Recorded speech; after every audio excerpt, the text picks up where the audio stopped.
We're here today at the Leeds City Museum for the launch of your book, The Promised Land. Could you give us a bit of an insight into your book? Yeah, it's a book which is about the last 50 years of Leeds United, and it's about the highs and lows of Leeds United, but it's also about the city of Leeds and about the writers who come from Leeds, and finally it's about the Jewish community who I think have played this role in the making of the club. In the 1960s, when I supported Leeds and I was a young boy, there were a lot of Jewish fans, but there were also Jewish directors. And it was unusual in those days because everyone thinks Spurs is the Jewish club, but in fact it was Leeds who were the first team to have Jewish directors. So my point is that although everyone thinks of Leeds United in a certain way and have got this, let's face it, negative image, people down south have got a negative image. The secret history of Leeds has actually been giving people a chance from communities, immigrant communities, and giving, whether it's Albert Johannesson, who was the first black player to play in an FA Cup final, all the way through to Lucas Radaby. I mean, it's been giving outsiders, been giving people who come to Leeds a chance to sort of make a name for themselves. So We Are Leeds, to me, isn't just, you know, the usual sense of We Are Leeds in a very narrow Yorkshire kind of way. I look at Leeds in terms of being a city of migrants and a team of outsiders. And even Don Revie, our greatest manager, was an outsider because he came from Middlesbrough. So it's kind of rewriting history in one way, or reimagining history, but taking a very positive view and celebrating Leeds United's 50 years.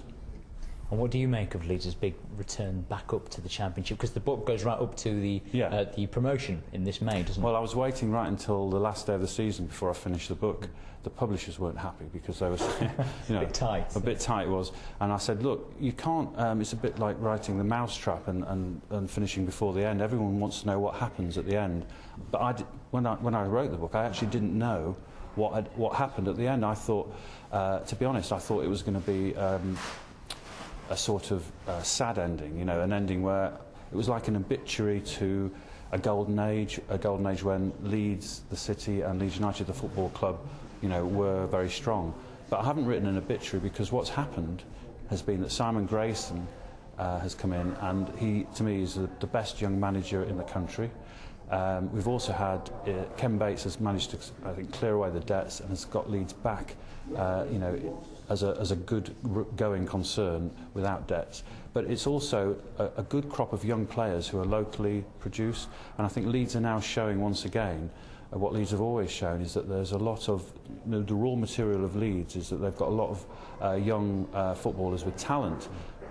The problem has been James Milner has, you know, just gone to Manchester City. He could have been at Leeds United. He could have been starring for Leeds now. Same with Aaron Lennon, same with Scott Carson, same with Woodgate, Bowyer. What we've got to do now is keep on to this young talent and get to the Premier League. And my book is called The Promised Land. My hope is that we can still get into the Promised Land. And we'll have more from our very own bookworm, James Stanley, when he joins me in the We Are Leeds studios tomorrow night. No doubt he can give us a review of the book. Also tomorrow, more build-up to the game against Leicester. We'll hear more from Simon Grayson and defender Neil Collins. But for tonight, from Eddie and myself, that is your lot. Thank you and good night.